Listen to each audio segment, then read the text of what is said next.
Chapter 4: The Roman Appetite. The Roman Empire did not merely conquer the Mediterranean world, it consumed it. In the early days of the Republic, Roman tastes were famously austere, rooted deeply in the simple agricultural yields of the Italian peninsula. Soldiers and senators alike subsisted on basic rations of grain, olive oil, wine, and local herbs like coriander and dill. This culinary simplicity was viewed as a moral virtue, a reflection of the martial discipline that allowed a small city-state to conquer its neighbors. However, the assassination of Julius Caesar and the subsequent rise of the Emperor Augustus irrevocably altered the geographical and psychological boundaries of the Roman world. The annexation of Egypt in 30 BCE changed the geopolitical map forever, granting the new empire direct, unmediated access to the Red Sea and the vast maritime networks of the East. Suddenly, the exotic aromatics that had once trickled through Parthian and Arab middlemen could be sought directly by Roman fleets. This newly acquired access triggered an explosion of conspicuous consumption among the Roman patrician class. Black pepper, a small wrinkled berry from the distant Malabar coast of India, transformed almost overnight from a rare medical curiosity into a daily culinary necessity. Elite citizens began flaunting their immense wealth by showering their banquet tables with spices imported from thousands of miles away. The empire developed an insatiable craving that could not be satisfied by local agriculture. This singular obsession created a massive logistical enterprise that spanned oceans, deserts, and rival empires, fundamentally rewiring the macroeconomics of antiquity. To feed this unprecedented demand, Rome had to treat the Indian Ocean not as a terrifying mythological void, but as a legible, predictable system. The empire built specialized ports on the edge of the desert, fortified caravan roads through barren wastelands, and constructed massive urban infrastructure solely to manage the influx of eastern botanicals. The resulting trade network was a triumph of maritime engineering and entrepreneurial daring.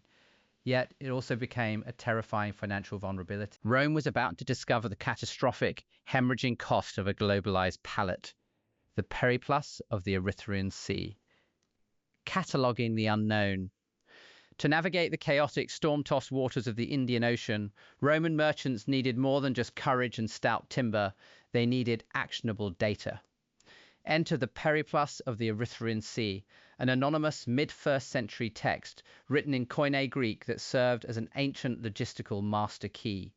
The word Periplus literally translates to a sailing around, functioning in the ancient world as a combination of a marine atlas and a highly specific commercial handbook. Historians and economic geographers have long framed this document not as a work of high literature, but as the ancient equivalent of a spatial and economic database. It systematically organized the geographical sprawl of the Erythraean Sea, a classical term that encompassed the Red Sea, the Gulf of Aden, and the Western Indian Ocean, into a series of readable, calculable data points. The anonymous author was likely a seasoned, Greek-speaking Egyptian merchant operating out of Roman Red Sea ports like Berenice or Myos Hormos. This mariner stripped away the mythology and hearsay that had previously clouded Eastern geography. Instead of entertaining old tales of sea monsters, giant serpents, and mythical birds guarding spice trees, the author provided hard empirical facts. The text details the exact anchorage conditions, the tidal patterns, the temperaments of local rulers, and the specific export commodities available at dozens of coastal nodes. By cataloguing the world in this pragmatic manner, the Periplus allowed wealthy investors in Alexandria and Rome to calculate risks, project profit margins, and outfit their fleets with precise trade goods. The technological breakthrough that unlocked this database was the Roman mastery of the monsoon winds. The Periplus records how a venturesome Greek navigator named Hippalus realized that the seasonal shifting of the Indian Ocean winds could be ridden like a reliable, invisible highway. By departing the Egyptian Red Sea ports in July, Roman ships could catch the aggressive southwestern monsoon, surging across the open ocean to the Indian subcontinent in a matter of weeks. In late winter, the meteorological engine reversed, and the northeastern monsoon safely pushed the heavily laden, spice-filled ships back toward the Egyptian coast. This discovery shattered the monopoly of the coastal middlemen, who had previously controlled the flow of goods by forcing ships to hug the dangerous, pirate-infested Arabian shorelines. Navigating the open ocean required immense capital, massive cargo ships, and a high tolerance for risk. But the financial returns were astronomical. The Periplus is deeply granular in its description of the Indian ports, paying special attention to the southwestern Malabar coast, the undisputed epicenter of global pepper production. It highlights the vital emporium of Muziris, located in the ancient Chera kingdom, noting that the port was practically overflowing with massive ships sent by Greek and Arab merchants. To these bustling tropical markets, the Romans brought bulk shipments of Italian wine, copper, tin, lead, coral, and most importantly, massive chests of silver and gold coins. In exchange, the Roman merchants loaded their holds with the botanical and mineral treasures of the subcontinent. The text specifically lists the high-value items waiting at Muziris and neighboring ports like Nelsinda and Tindis, effectively mapping the supply chains of the ancient world. According to the Periplus, ships were sent to these markets specifically on account of the great quantity and bulk of pepper and malabathrum. The meticulous, repetitive cataloguing of these goods in the mariner's log proves that the Roman fleets were not engaging in haphazard bartering. They were executing highly organized, data-driven procurement strategies designed to monopolize the flow of luxury goods into the Mediterranean basin. The physical journey outlined in the database was brutal and multifaceted. Before a merchant could even smell the salt air of the Red Sea, they had to navigate the scorching Egyptian interior. Pliny the Elder, writing concurrently with the Periplus, details the overland logistics required just to reach the departure ports. Goods and silver were shipped down the Nile from Alexandria to the city of Coptos. From Coptos, massive camel caravans carried the wealth of the empire across the eastern desert to the port of Berenice, a grueling 12-day journey. The Romans built fortified watering stations known as hydroa, spaced exactly 1 day's journey apart to keep the merchants and their pack animals alive in the lethal heat. Once at Berenice, the real journey began. The Periplus warns of the dangerous reef-choked waters of the Red Sea, advising captains to sail strictly down the middle of the channel. The text details stops at African ports like Adulis, where ivory and rhinoceros horn were acquired, and Arabian ports like Musa and Cana, famous for their frankincense and myrrh. However, the ultimate prize always lay further east.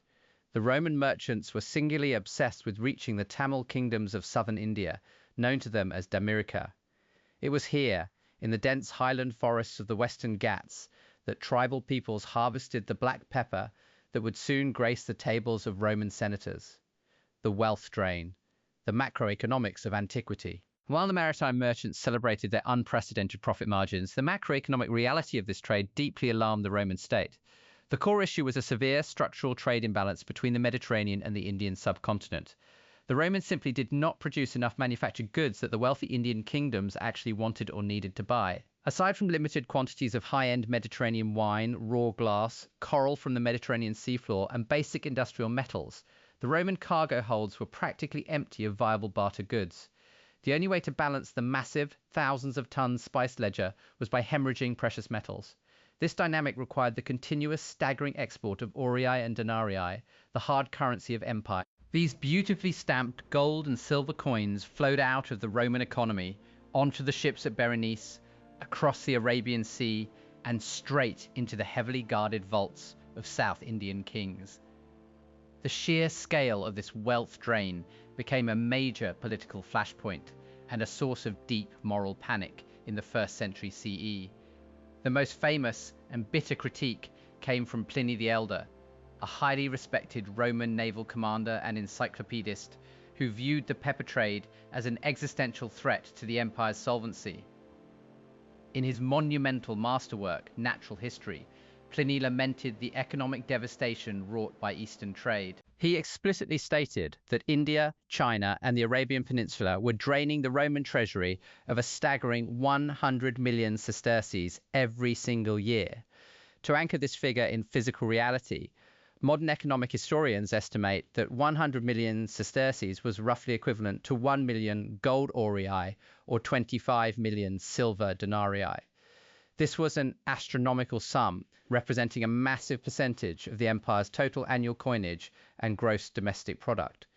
Pliny was profoundly disgusted that this vast fortune was being surrendered merely to fund the empire's insatiable addiction to fleeting luxuries and the vanity of its elite class. To fully grasp the macroeconomic crisis, one must explicitly contrast the specific, high-value Indian trade goods that drained the Roman treasury: black pepper, the ultimate bulk luxury, imported by the thousands of tons from the Malabar coast.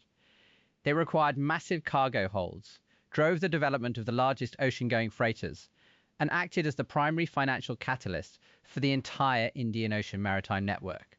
Pearls, harvested in massive quantities from the Gulf of Mannar and the southern Indian coasts near the Pandyan kingdom. These gems were wildly popular among Roman aristocratic women, driving immense concentrated capital flight for items with absolutely no practical utility. Silk. Though originating in Han Dynasty China, vast quantities of raw silk, silk yarn, and finished silk cloth were transported overland through Bactria and down the Indus River to Indian ports like Barbaricum and Barigasa, where Roman merchants purchased them with heavy sacks of silver. Pliny explicitly targeted the absurdity of the pepper trade, famously questioning the sanity of a culture that would ship gold across the world for a wrinkled berry with no inherent nutritional value. He grumbled about pepper's complete lack of sweetness or visual appeal, noting that its only desirable quality was a certain pungent bite. He wondered aloud who the first man was to try it on his food, and who was so greedy for an appetite that hunger alone would not suffice. He viewed the spice not as a culinary triumph, but as a glaring symptom of a diseased society. To Pliny, Rome had surrendered its traditional, stoic, martial virtues to the endless pursuit of sensory pleasure and foreign decadence.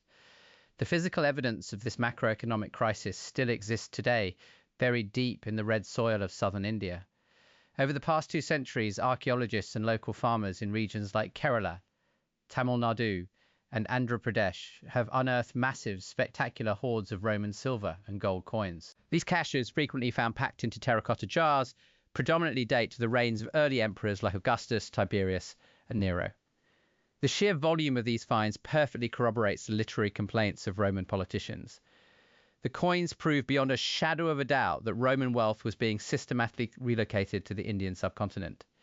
Interestingly, many of these Roman coins found in India feature deliberate slash marks or deep counterstamps supplied by local Indian merchants and moneyers.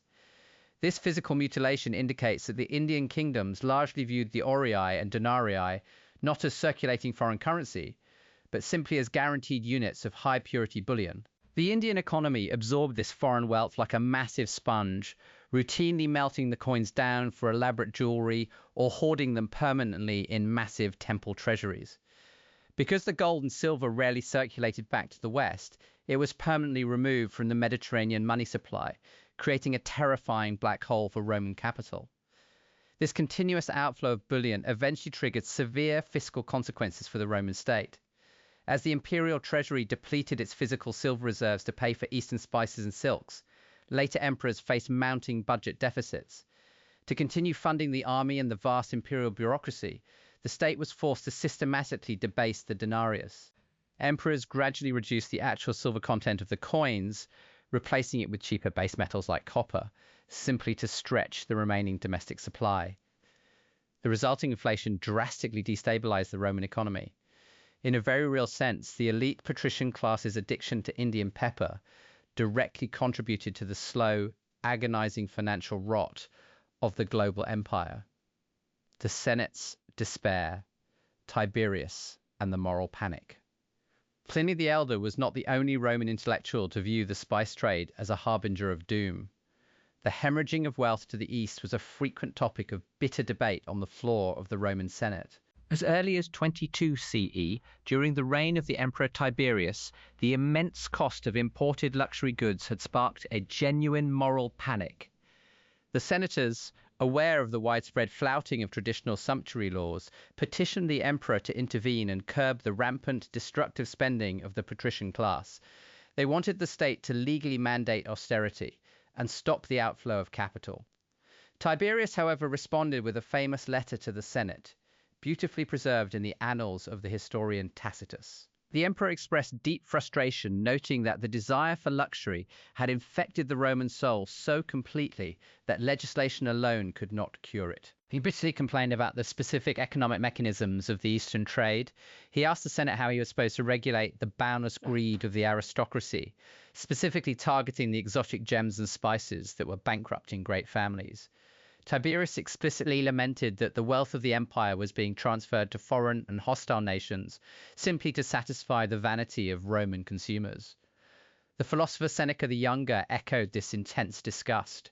He frequently railed against the importation of Chinese silk and Indian aromatics, viewing them as the ultimate symbols of moral corruption.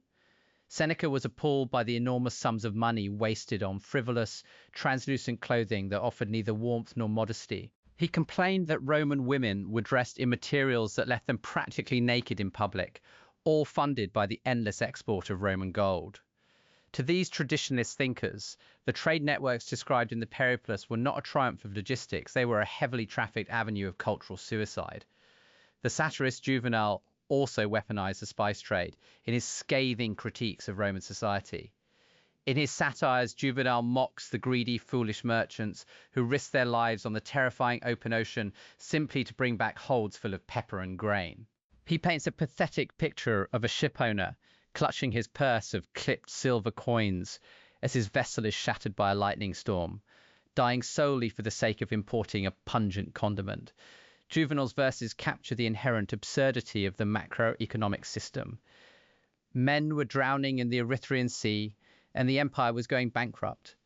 Also, a senator could sprinkle a foreign dust over his roasted wild boar.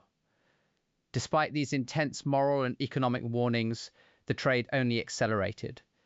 The profits were simply too massive, and the social cachet of consuming these goods was too deeply ingrained in patrician culture. The archaeological record at coastal sites like Arikamedu in southeastern India, identified as the port of Poduk in the Periplus, reveals a bustling, long-term Roman mercantile presence. Excavators have found thousands of shards of Roman amphorae, specifically those stamped with the maker's marks of Italian potteries like Vibius and Camos. These jars once held the Mediterranean wine that was traded for pearls, cotton, and spices, proving that the warnings of Tiberius and Pliny fell on deaf ears. The Hermapollon, auditing the spice fleet. The sheer dizzying scale of the capital moving across the Indian Ocean is difficult for modern observers to visualize without specific, granular transactional data. Fortunately, the dry sands of Egypt have preserved a highly specific, miraculously detailed document known to historians as the Muziris Papyrus. Dating to the mid-2nd century CE, this fragile, fragmentary Greek text offers a priceless window into the actual mechanics of the wealth drain. It contains a complex maritime loan agreement and a staggering cargo manifest for a single massive Roman freighter named the Hermapollon. As extensively analyzed by scholar Federico de Romanis, the Muziris Papyrus strips away the rhetoric of moral decay and replaces it with cold, hard accounting. The papyrus details a massive, multi-ton shipment of goods originating from the Indian pepper hub of Muziris, bound for the Egyptian Red Sea port of Berenice. The manifest lists vast quantities of Gangetic nard, a highly prized aromatic root, heavy shipments of fine elephant ivory, and an enormous bulk load of black pepper. The document reveals that navigating the pepper trade was not just about sailing ships. It was about managing immense financial syndicates, high-interest maritime loans, and complex legal liability. According to the surviving calculations on the papyrus, the total fiscal value of the Hermapollon's cargo was an unbelievable 7 to 10 million sesterces. To put this staggering number into perspective, a single merchant ship carrying South Indian spices held enough concentrated wealth to comfortably purchase several vast, sprawling, aristocratic country estates across Italy. The cargo of the Hermapollon alone represented the entire net worth of dozens of Roman senators combined. When one considers that the geographer Strabo reported up to 120 ships sailing for India every year, the true astronomical scale of the wealth transfer becomes chillingly clear. However, the Muziris Papyrus also reveals the intricate, highly efficient mechanisms of the Roman tax state, which actively sought to claw back some of this exiting wealth. The imperial government levied a massive 25% import duty, legally known as the tatate, or the quarter tax, on all luxury goods entering the empire from the Red Sea. This tax was rigorously enforced by imperial procurators and heavily armed guards stationed at the desert ports and the customs houses of Alexandria. The tax collected on the Hermapollon alone would have amounted to roughly 2 million sesterces. This massive tax revenue explains a profound contradiction in Roman imperial policy. While moralists like Pliny and emperors like Tiberius publicly lamented the drain of silver to India, the imperial treasury was simultaneously entirely dependent on the Tatati tax to fund its operations. The customs duties extracted from the Red Sea pepper trade were so vast that they could fund multiple legions of the Roman army for an entire year. The spice trade was a dangerous drain on the physical silver supply, but it was also a vital, irreplaceable artery for state tax revenues. The empire was trapped in a toxic symbiosis with its own luxury consumption. Operating a massive freighter like the Hippalus required syndicated investments, complex legal contracts, and extreme risk tolerance.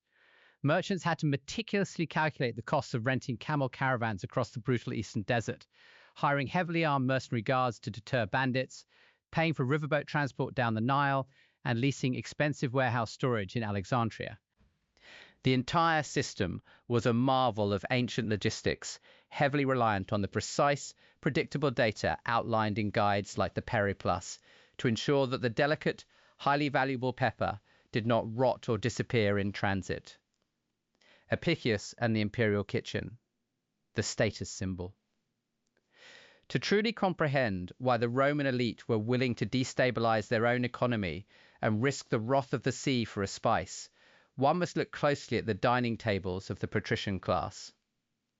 In imperial Rome, food was never merely sustenance or basic caloric intake. It was a highly visible arena for aggressive social competition. Consuming pepper was a way of physically ingesting the empire's vast geographic reach, flaunting one's purchasing power and global connections with every single bite. This obsessive culinary culture is perfectly codified in De Culinaria, the oldest surviving cookbook from classical antiquity. The text is traditionally attributed to Marcus Gavius Apicius, a notoriously wealthy first-century epicure who flourished during the reign of Tiberius. Apicius was legendary for his extravagant lifestyle and absurd gastronomic experiments, acting as a living, breathing symbol of Roman culinary excess. The text that bears his name is less of a modern, step-by-step instructional manual and more of a complex masterclass in high society flavor profiling. It was intended not for housewives, but for highly trained professional slave chefs operating in the massive, sweltering kitchens of the ultra-rich. In rigorously analyzing the surviving recipes of De Culinaria, the absolute undeniable ubiquity of black pepper becomes immediately apparent. Modern culinary historians note that pepper is explicitly called for in roughly 80% of the cookbook's nearly 500 recipes. It was utilized not merely to lightly season roasted meats, but was heavily folded into sweet vegetable purees, baked into delicate honeyed desserts, and boiled down into complex, multi-layered dipping sauces. Pepper was the inescapable background radiation of Roman elite cuisine. The Apician style of cooking relied heavily on camouflaging the natural taste of base ingredients beneath a dense, overpowering canopy of spices and fermented liquids. A standard high society recipe, such as one for boiled veal or roasted flamingo, required the chef to relentlessly pound black pepper in a stone mortar alongside an aggressive mix of cumin, lovage, coriander, mint, and rue. This fiery, abrasive spice paste was then heavily diluted with sweet honey, sharp vinegar, and garum, the ubiquitous pungent Roman fermented fish sauce. The resulting culinary profile was aggressively sweet, sharply sour, and intensely spicy. Pepper's overwhelming presence in these dishes was not meant to be subtle. It was explicitly meant to be noticed. Because the spice was famously imported from India and sold by weight, essentially functioning as an edible form of hard currency, serving a dish heavily laden with pepper was akin to dusting a modern meal with pure gold leaf. A wealthy Roman host was not just offering his distinguished guests a delicious, flavorful meal, he was visibly and aggressively burning through his financial capital to prove his superior social standing. It was a performance of wealth designed to intimidate political rivals and secure social alliances. Roman literature and satire frequently mocked this obsessive, hyper-competitive culinary flaunting. In Petronius's famous comedic masterpiece, The Satyricon, the grotesque, newly rich freedman Trimalchio throws an absurdly lavish, hours-long dinner party. At one point, Trimalchio violently berates his trembling chef for allegedly forgetting to add pepper and cumin to the gut of a massive roasted pig. This scene perfectly highlights how the Indian spice had become the absolute baseline expectation for any respectable feast. To serve a meal without pepper was not a culinary choice. It was a devastating social faux pas that signaled poverty or stinginess. Furthermore, the heavy use of pepper blurred the lines between the Roman kitchen and the apothecary. The medical establishment of antiquity, eventually led by towering intellectual figures like the physician Galen of Pergamon, believed firmly in the humoral theory of medicine. Galen classified pepper as being extremely hot and dry in the 4th degree. Therefore, it possessed powerful necessary pharmacological properties. It was strictly prescribed by doctors to balance the cold-wet humours of the body, to actively aid in the digestion of heavy, multi-course banquets, and to serve as a vital antidote to various poisons and toxins. Heavily peppering a meal was thus viewed as both a display of astronomical wealth and a scientifically mandated health precaution. The Horea Piperitaria, the maximum security spice vault. To successfully manage, protect, and distribute this continuous multi-ton river of botanical wealth, the Roman state required highly specialized urban infrastructure. Ordinary, easily accessible grain silos along the Tiber River were wildly insufficient for a commodity that was frequently priced alongside silver, gold, and fine silk. In the late 1st century CE, recognizing the incredible value of the Indian Ocean trade, the Emperor Domitian ordered the construction of the Horea Piperitaria, a dedicated, massive pepper and spice warehouse located in the very heart of the capital.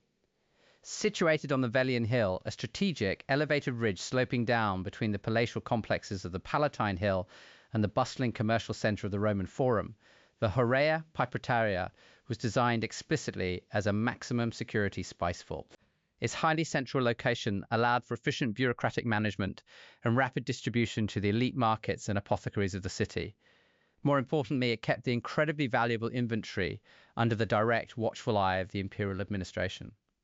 This was not a mere storage shed or a simple market stall. It was a vast, fortified logistical hub that processed the empire's most expensive and politically sensitive imports. The architecture of the Horea Piperitaria physically reflected the immense value and the delicate, volatile nature of the exotic goods stored within its walls. Modern archaeological excavations conducted by Sapienza University have revealed a sprawling, multi-story complex intricately organized around open, porticoed courtyards. The facility was equipped with sophisticated functional drainage pools and deep water wells to maintain strict climate control. The entire massive building was terraced to seamlessly follow the natural slope of the Velian Hill, utilizing heavy, fireproof brickwork and concrete. This robust construction was desperately necessary to protect the highly flammable, oil-rich spices from the constant, terrifying threat of urban conflagration that plagued ancient Rome. The physical security surrounding the complex was absolute and unyielding. Because the warehouse contained literal multi-million sesterces fortunes in raw peppercorns, fragile cinnamon bark, rare cardamom, and volatile Arabian incense, it was continuously guarded by heavily armed detachments of the imperial military garrison. This intense, state-sponsored security made the Horea Piperitaria an incredibly attractive location, not just for imperial tax clerks and wholesale spice merchants, but for the elite doctors, philosophers, and scholars of Rome. The area immediately surrounding the warehouse quickly developed a strong medical health vocation, serving as the ancient equivalent of a heavily guarded, highly exclusive pharmaceutical district. We know intimate, fascinating details about the security, layout, and function of this building, thanks to the surviving writings of Galen of Pergamon, the aforementioned titan of ancient medicine. Galen actually paid premium rents to secure private storage space deep within the vaults of the Horea Piperitaria. He used this space to safely house his personal, highly valuable apothecary of exotic drugs, his precision medical instruments, and his vast, irreplaceable library of rare Greek medical manuscripts. In his surviving texts, specifically the Periplus, Galen explicitly notes that he chose to lease space in this specific warehouse because the structure was universally considered the safest place in Rome, heavily patrolled by the Imperial Guard, and seemingly impervious to the threat of fire. Tragically, this supreme confidence in Roman engineering proved to be misplaced. In 92 CE, during the chaotic, declining reign of the Emperor Commodus, a catastrophic wind-whipped fire broke out and swept violently through the Roman Forum. The inferno completely engulfed the Velian Hill. Despite its robust, heavy brick architecture, the Horea Piperitaria was breached and destroyed. The massive, concentrated stores of black pepper, frankincense, myrrh, and volatile essential oils likely fueled a blindingly hot, incredibly fragrant, and utterly devastating fire. Galen famously and movingly recorded his profound devastation at watching the Horea burn. He lost his entire life's work, his meticulously crafted recipes, his hoarded silver, and his exotic Indian drugs to the flames in a matter of hours. This singular, catastrophic event highlights the physical reality and the inherent danger of Rome's highly concentrated, imported wealth. The ruins of the spice vaults were eventually leveled and built over by the massive, vaulted basilica of Maxentius in the early 4th century, burying the physical legacy of the Horea Pipertaria beneath tons of concrete for nearly 2 millennia. However, recent, painstaking archaeological excavations have finally opened these ancient subterranean storerooms to the modern public. Visitors walking on newly installed suspended glass pathways can now look directly down into the very brick courtyards where imperial clerks once weighed out Malabar peppercorns by the ounce, meticulously calculating the staggering, empire-draining profits of the Indian Ocean trade. Conclusion: the Roman appetite for black pepper was far more than a passing culinary fad or a minor footnote in the history of gastronomy. It was a massive, structural, economic force that completely reshaped the ancient world. Driven by the elite patrician desire to aggressively and visibly flaunt their purchasing power on the dining table, the empire built a complex, globe-spanning supply chain that defied the extreme limitations of first-century maritime technology. The anonymous author of the Periplus of the Erythraean Sea provided the vital empirical data required to navigate the globe. The violent seasonal monsoon winds discovered by Hippalus provided the relentless engine of commerce, and the heavily fortified brick walls of the Horea Pipertaria provided the secure vault necessary to warehouse the botanical gold. Yet, this unparalleled triumph of ancient logistics carried a lethal, slow-acting macroeconomic cost. By continuously and unapologetically hemorrhaging its vital silver and gold reserves to the wealthy kings of South India, Rome slowly bled its own financial system dry. The millions of sesterces that Pliny the Elder watched vanish into the east brought a few fleeting moments of sensory pleasure for the senatorial class, but it permanently transferred a massive portion of Mediterranean wealth to the distant shores of the Malabar coast. The debasement of the denarius and the economic instability of the later empire were the direct, undeniable consequences of this unbalanced exchange. The history of Roman pepper, therefore, is ultimately the history of a brilliant, highly interconnected world that was built entirely to satisfy a craving it simply could not afford.